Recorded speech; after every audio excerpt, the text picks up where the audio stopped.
Good morning, students. Welcome to the second session of geography class. Last class, I hope you people remember, I have left you all with one question. The question was, while we were studying types of scale, verbal scale or a statement, numerical fraction, representative fraction or RF, graphic or linear scale, there was one thing common which was repeating itself in all these three types of scale. What was that? Here is the answer. Ratio between the distance on the map to the distance on the ground means it shows the relation of the distance between two places on a map to their actual distances on land.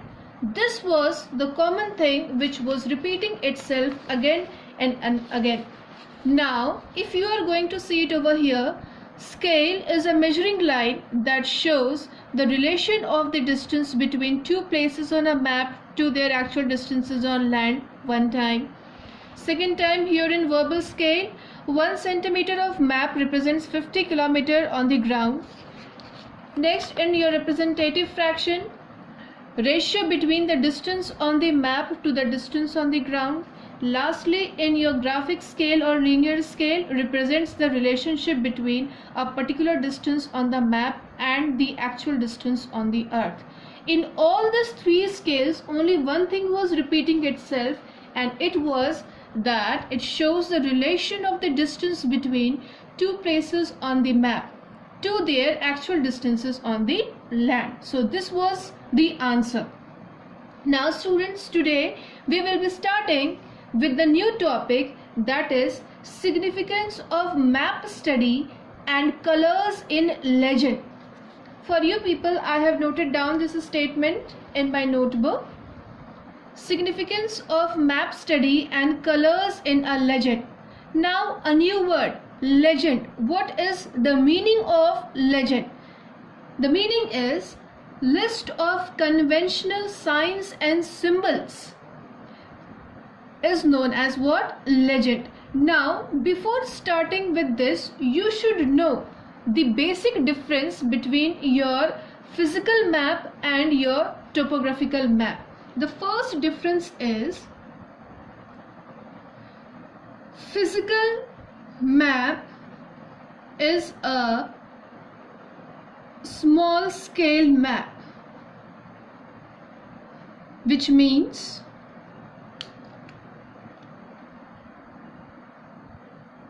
large area shown in less detail. If we are talking about your topographical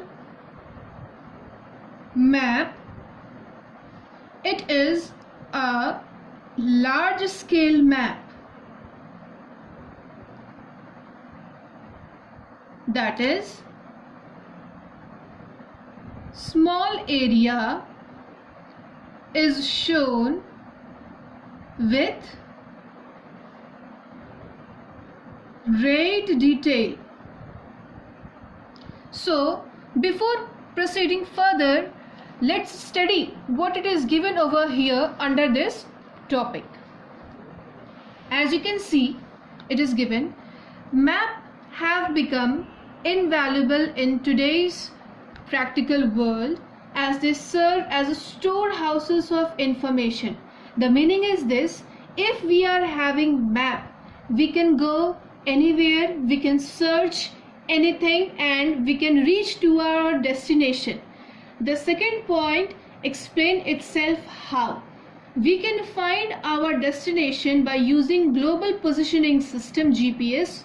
This is basically the full form of GPS, global positioning system, and GIS. I hope you people remember the full form I gave you about GIS. It was Geographic Information System. Repeating myself again, it is Geographic Information System. Means we can find our destination, means which place I would like to go. Okay, if I don't know, then we can use GPS to track it. Let me give you a very small example of this. Suppose we are opening our Google map, okay, and we want to go to Little Flower School, Rapti Nagar. So we will type the name and we will search it. So through global positioning system, here we are coming. Here is our school, Little Flower School, Rapti Nagar. Now if we want to go back, but before that I hope you people are able to see this red icon. This red icon is only your location where you are actually right now. And if you are able to see this particular icon, if you want to come back, means where is your actual location, you just need to do one thing. You press this and here is your location, means where you actually are. So how this is happening? Through your global positioning system, okay, and these everything is directly connected to the internet.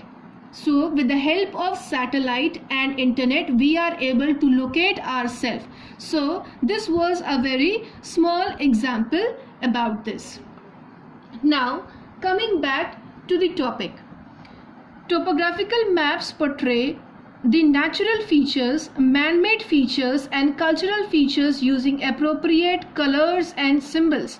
Beforehand only I have told you that there are something or some differences that you should know regarding your physical map and topographical map. First differences you people have already know that physical map is a small scale map. In this large area is shown in less detail. Topographical map is a large scale map. Here small area is shown with great detail. So just have a look over here. This is your physical map of India, okay, and this is basically your topographical map. As you can see the difference between your topographical map as well as your physical map. So what differences you can make out? Here the entire country's physical feature is shown. But what difference is this? Here the area is shown with very less detail. Just your physical features such as your rivers, mountain ranges, oceans, nothing else, nothing extra. But if you are looking to your topographical map, see in how much detail it is given over here. So what all details you need to know? It is basically represented by conventional signs and symbols. First let me explain you what are the conventional signs and symbols. Okay, for your class you just need to know the introductory part. Okay, the detailed part you will be studying in your higher classes. So this map I will show you once again, but after explaining the basic conventional signs and symbols. Now we will start with conventional signs and symbols. You should know what are the basic conventional signs and symbols with their colors. First of all, with red color, human settlements will be denoted. Human settlements are basically of three types. First let me show you how it is mentioned in your topographical map. If you see a red box without any color in between, simply an empty red box, it is basically your temporary house. And if you see a red complete solid box, it is basically your permanent house. Now, human settlements are basically the permanent house.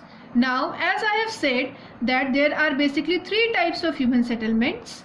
So, if you see in your topographical map that these red color boxes are drawn very close to each other, very close to each other.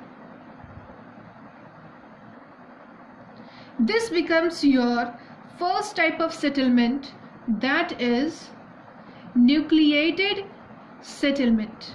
Why nucleated? Because it is very close to each other. Now, if you see these settlements, this red color solid boxes, settlements are placed along with this red curve line. Now, what is this red curve line? That will also I will explain, don't worry about it. If you see the human settlements in this manner, this becomes your second type of human settlement, that is linear settlement. And if you see these red boxes are drawn very far away from each other, this is your last and third type of settlement, that is scattered type of settlement. Now I am showing you this topographical map once again. Please look to it very carefully. If you are looking this area, you can see the red boxes are drawn, or it is mentioned, very close to each other. This is your nucleated type of settlement. And if you are coming over here, as you can see by the red line, these settlements are drawn here, here, here, here, along with this red line. So this is what your linear settlement. Okay, as you are moving upward, you will see that these types of red boxes are drawn very far away from each other. You can see it over here. That is your scattered human settlement. So how many settlements were there? 3. What were those? Nucleated settlement, linear settlement, and scattered settlement. So this thing will be always denoted by red color. Understood? Now, if you are looking to your book, here many things are given: yellow color, green, white, blue, brown, black, red.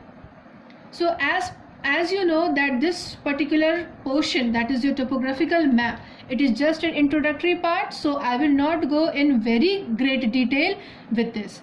Okay, yellow, cultivable land. Cultivable land means what? Land in which agriculture can be practiced. Okay, plateaus, you know it. Desert, you know. Plains, you know, means the plain area. So in your topographical map, these all area will be denoted by yellow color. Coming towards your green color, the forest area or the lowland, it will be denoted with green color. The land area where agriculture cannot be practiced, okay, that could be a rocky area or a bad land, that thing is basically denoted by white color. Now blue, perennial lined wells. Now there is one important word came over here, that is your perennial. Just now I will explain what is perennial. First let me read it out.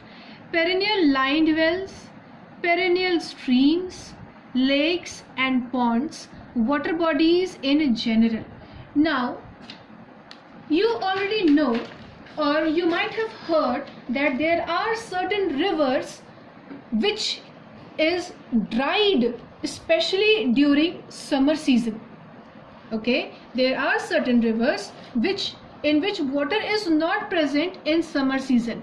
They are only present during rainy season. Okay, and there are certain rivers in which water is present throughout the year. Okay, so what is known as in which water is present throughout the year? Let me write it down for you. A water body in which water is present throughout the year is known as what? Perennial. Okay, and a water body in which water is not present throughout the year, it is known as non-perennial. Means only one thing. In perennial, water is present throughout the year. Non-perennial, water is not present throughout the year. This type of water body is also known as seasonal, or they are dependent on rainy season. I hope you people have understood what is perennial and non-perennial. Coming back to this particular portion, brown color. Contour lines, their height and relief features like mountains. Now let me show you one thing. In your physical map, okay, in your physical map, especially the mountain ranges is denoted by which color and by which manner? If you see it, it is simply one brown line drawn. See over here, Karakoram range, the Great Himalayas. Here if you are coming, the Eastern Ghats, the Western Ghats. Okay, and there is one more thing. This thing will be the mountain ranges, especially their heights. Okay, if this is your Great Himalayas, okay, and there is the location of Mount Everest.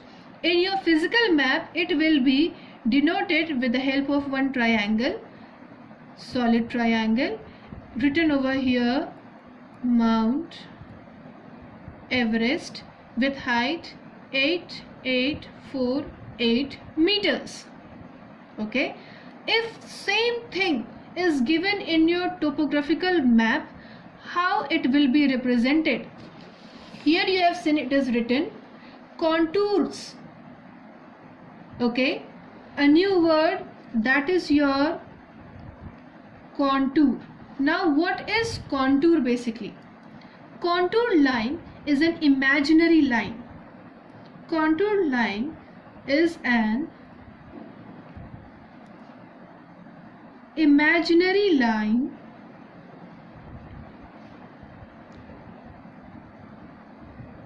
which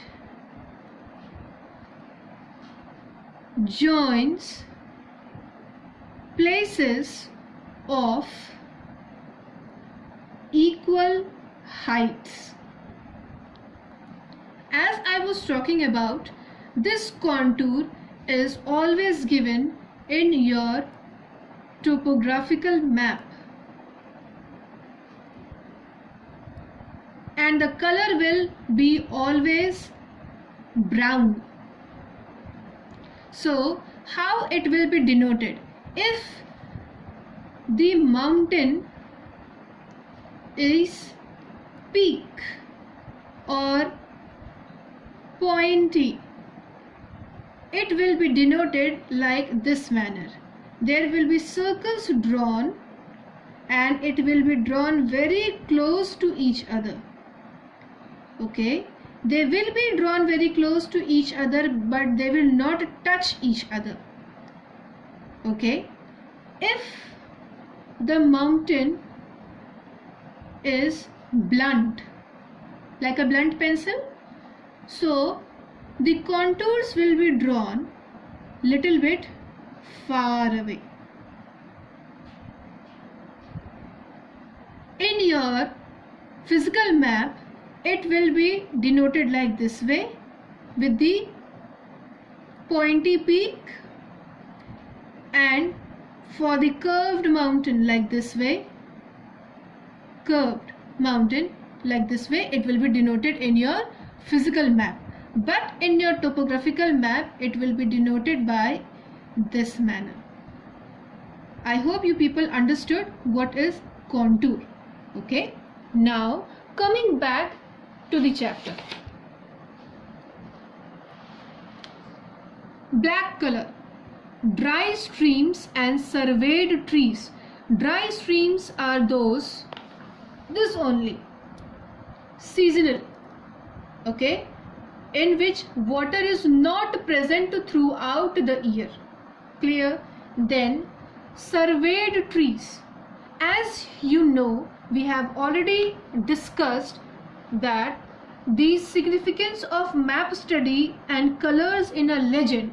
Here, if you focus to this particular point, what it is written, we can find our destination by using global positioning system and GIS.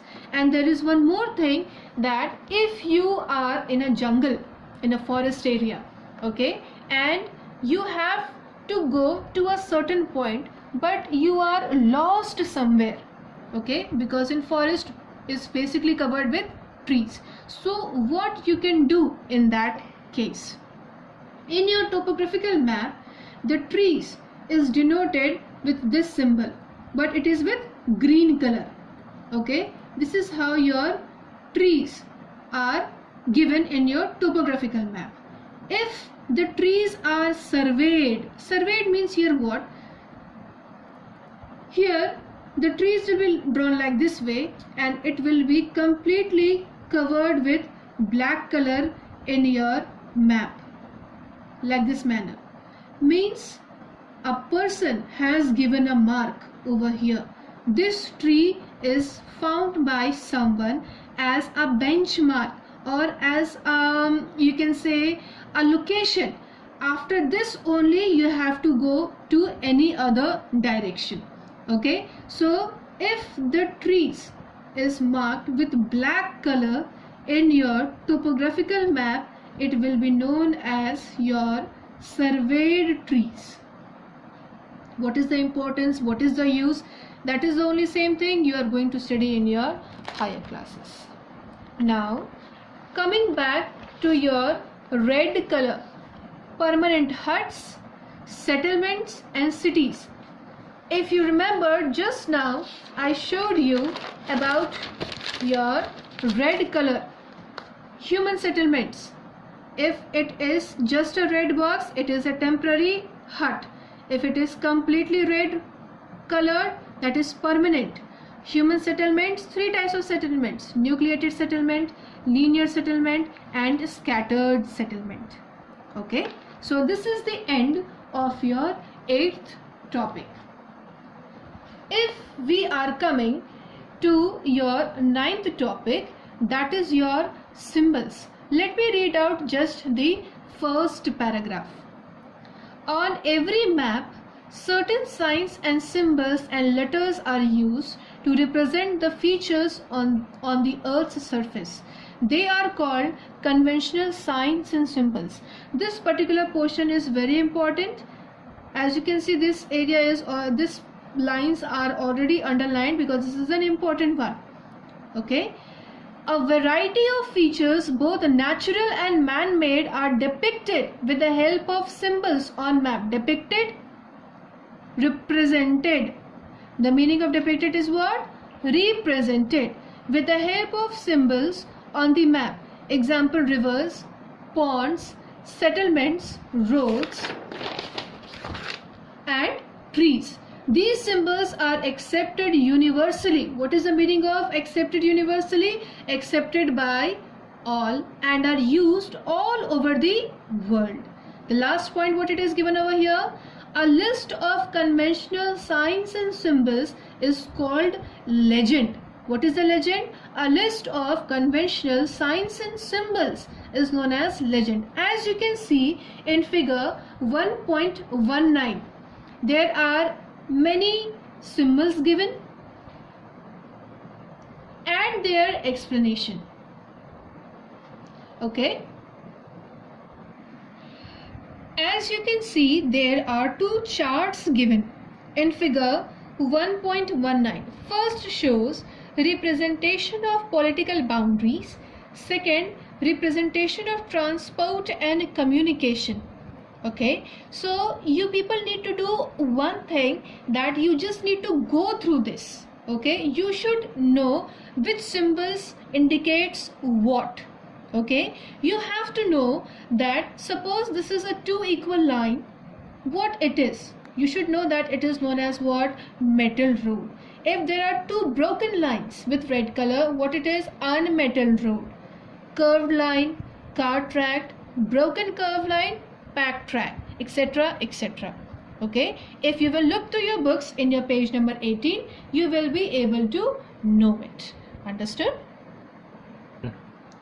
Now students, we will be going to the last topic of this chapter, that is diagrammatic representation of geographical features. So I will read this entire thing and simultaneously I will explain it also. Okay, so let's see what it is given over here. Rivers. A river is a body of water that flows downhill in a channel, usually towards the ocean. I'm repeating this thing once again. A river is a body of water that flows downhill in a channel, usually towards the ocean. A small explanation is also given over here. River rises on higher slopes and are joined by a number of other rivers and streams. The entire area drained by the river and its tributaries is known as the drainage system. What was given over here, that a river body is a water that flows downhill. Downhill means what? Suppose this is a mountain. Okay, a snow covered mountain. When the glaciers will melt with the sun, heat of sun, it will liquefy itself into liquid state. Okay, the solid state of water will change itself to liquid state. Okay, so the thing which is given over here, that water flows downhill, means from top to bottom. From top to bottom, this water will flow and it will go to your land area, and finally it will meet towards the largest water body, that will be your ocean or sea. That is only the explanation. What else it is given over here? Rivers rise on the higher slope and are joined by number of other rivers and streams. See, if the entire mountain top is covered by snow, naturally only one portion will not melt. The entire portion will start melting slowly and slowly. So wherever it will find its way, okay, wherever it will find its way, it will try to come and join together at one point. Understood? So this number 1, number 2 and number 3, it is known as what? It is known as channels. Channels of rivers. Channels of rivers means what? Small streams of rivers. We call it pani ki dhara in Hindi. Okay, so this will join and it will become a river, like this way. Clear? And it will cover some distance and it will finally meet to the oceans. That is only the explanation. Then What else it is given over here? The entire area is drained by the river. Drained means it is completely covered by the river. The way or the path which river is flowing on a plain area, it is known as drained area. And its tributaries, there is a word over here written as tributaries. Now let me give you an explanation what actually a tributary is. Suppose after snow is melting, there are small streams of rivers. Okay, after when the snow will melt, there are small streams of river. It will collect at one point and it will become a very great river. Okay, so now this is one river. Clear? When the river distributes itself for the very first time, like this manner. Okay, suppose this is a river coming over here like this way, and if there is a hill present over here like this way, or big stone is present over here like this way, so is it possible for river to overcome this? No. So what will be done? It will find its another way. So in order to do that, she has to split herself, divide into two parts like this way.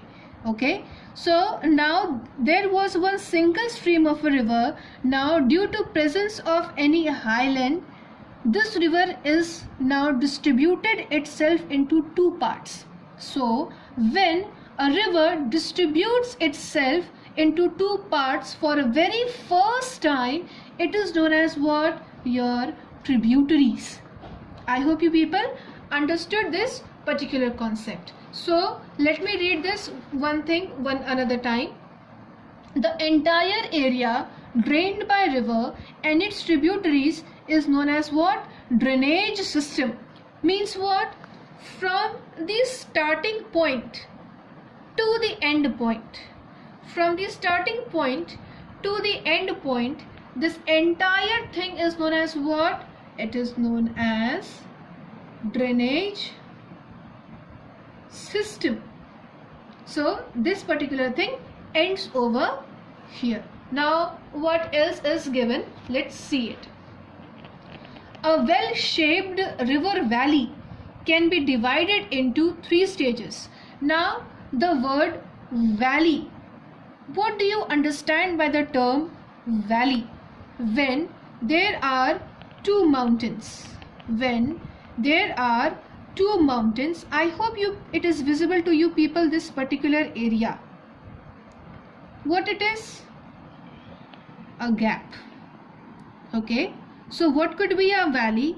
A gap between two mountains, or a path between two mountains is known as what? Valley. Okay, so this is only your what? Valley. So what else is given over here? A well-shaped river valley can be divided into three stages: the upper course, the middle course, the lower course. Upper course, stage of youth. Youth here means what? Young. Middle course, the stage of maturity, when a river is adult. The lower course, the stage of old age. Old age, you know it, when it becomes very old. Okay, so let's see one by one what it is given over here. A river is a stream flowing from higher ground level to lower ground level. The origin of river is called source of the river. This particular point I am highlighting here with the help of pen. This is a very important one. All of you please note it down. The place where the river meets the sea is called its mouth. Here a river forms the delta. If you are looking to figure 1.21, the entire thing which is mentioned over here in the book is very well reflected in this small diagram. In this, upper course of river is also mentioned, middle course of river is also mentioned, and lower course of river is also mentioned. So let's see one by one what it is given. But before starting it, there is one paragraph left out. Let's read it. The course of the river as it originates from mountain has three stages: the upper course, the middle course, and the lower course. In every stage it forms several landforms. Okay, so there are some important words such as over here mouth, source of river, delta, and now here landforms. As we will study these three different stages of river, we will come across various words, various types of land that also will be explained simultaneously to you people. So let's get started with the three stages of river, starting with the upper course. What it is given over here? Here the river flows very swiftly. Swiftly means what? Very fast. And it is generally forms V-shaped valley in this stage. It is harnessed for hydroelectricity in this stage. Now what is the meaning of hydroelectricity? When, see, this word contains of two different terms. If I am breaking it, one will be your hydro, another one is your electricity. Hydro stands for water, electricity, that is your current supply. So as you know, in the upper course of river, water is flowing very fastly, okay, and from fast flowing water electricity can be harnessed, generated, or formed, or manufactured, or can be prepared. So in the very fast flowing, swiftly flowing river, the hydroelectricity can be harnessed in this stage. So this was your what? Upper course of river. Now coming to your middle course of river. It is the second stage where the speed of river gets reduced. Now this particular sentence, let me explain you with the help of a diagram.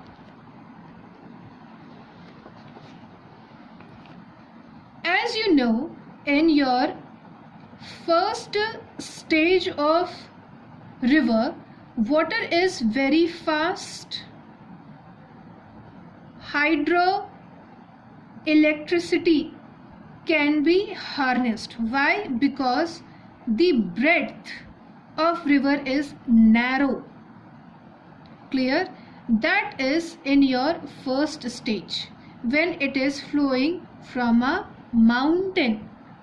As it is coming to the plain area, as it is reaching to the land surface from the mountain area, what is happening? The swift flowing river is broadening its breadth like this manner.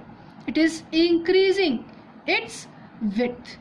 So if the fast flowing river is increasing its breadth in your plain area, naturally the flow or the speed of water flowing will be what? Little bit slow. Okay, and the area of river will be what? Broad. This is what your second stage of river. This was the first stage, this was the second stage. In first stage, it is starting from mountain and it has to reach to the edge of the mountain, means the very down portion from where land is starting or where the land begins. Okay, here the length or here the breadth of the river will be narrow. Okay, as it will come to the second stage, the width will be little bit broader and the speed will be little bit slower. Okay, in the first stage the breadth of the river will be narrower and the speed of river will be what? Faster. So this is the basic difference between first stage of river and second stage of river. Now, next thing is given. The load of the river is deposited and it forms meanders and oxbow lakes. Many tributaries meet the main river in its middle course. Now again two words, meanders, oxbow lakes. Don't worry students, these all difficult terms such as source of river, mouth of river, delta, meanders, oxbow lakes. It will be explained to you. First of all, let us complete this middle course as well as the lower course. Okay. Now what it is saying, the load of the river is deposited and it forms meander and oxbow lakes. For now you just understand this thing, that meanders and oxbow lakes are basically the different types of formations of a single river. It forms along with the journey of the river from its starting points towards its ending point. Okay, now here what it is given, that as we already knew that in the middle course the breadth of the river is little bit broader and the speed of the water flow is little bit slower as it is coming from mountain to the plain area. Clear? Now we will be coming to the third course of the river. In the third stage or the lower course, the river divides into many distributaries. Here there is a term distributaries. As it starts depositing fine silt called alluvium brought down from the mountains and forms delta. It is a very fertile example, the Sundarban delta. Now let me explain what is your distributaries and what is your tributaries. As you know that I have explained you, when a main river, okay, I am writing down over here, main river distributes itself for the very first time. Okay, when a main river distributes itself for the very first time, it is known as what? Tributaries. And when these tributaries further divides itself into many parts, I'm showing it to you people over here like this way, into many parts. So this particular portion is known as what? Distributaries. It will be similar like a branch of a tree. Okay, when a main river divides itself for the very first time, it is known as what? Tributaries. When these tributaries further divides itself to various branches, it is known as what? Distributaries.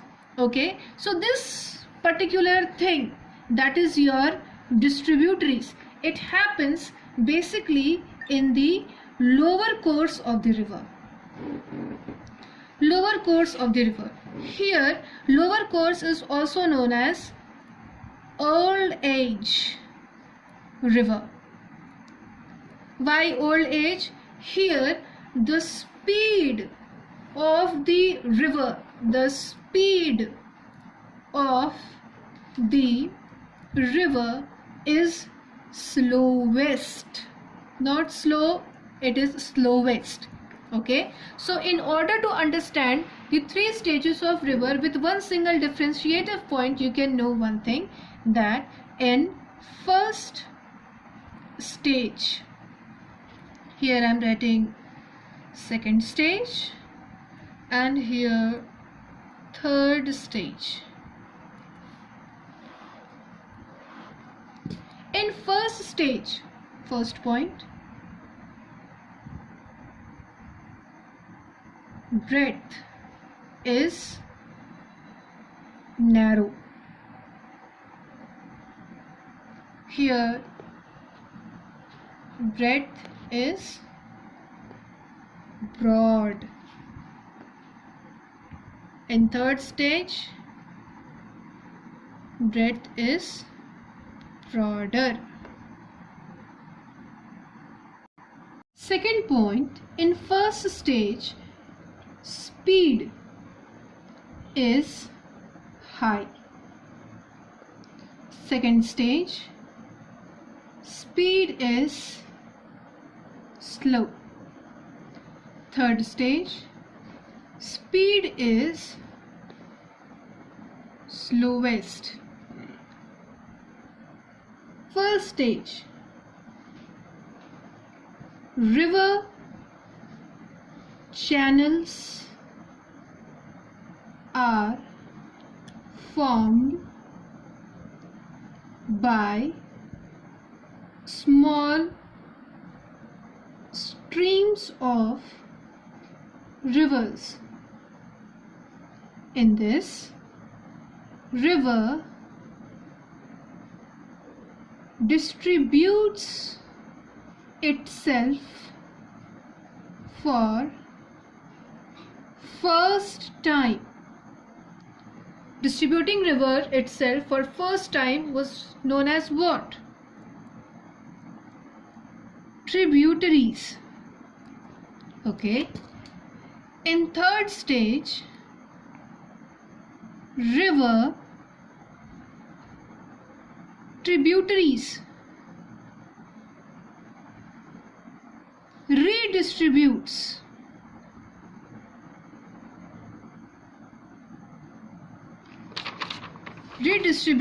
itself, known as what? Distributaries. So these are the first stage, second stage and third stage of the river. Now, as you can see, with the help of diagram, these three courses of river is explained very nicely with the help of completely diagrammatical representation. Okay, so students, the next topic, that is feature formed in different stages of rivers, which was such as your meanders, oxbow lake, delta, mouth. In the next session, it will be explained to you with your exercises as well as your question answers. So I hope this session was knowledgeable for you people. Meet you in the next session. Thank you.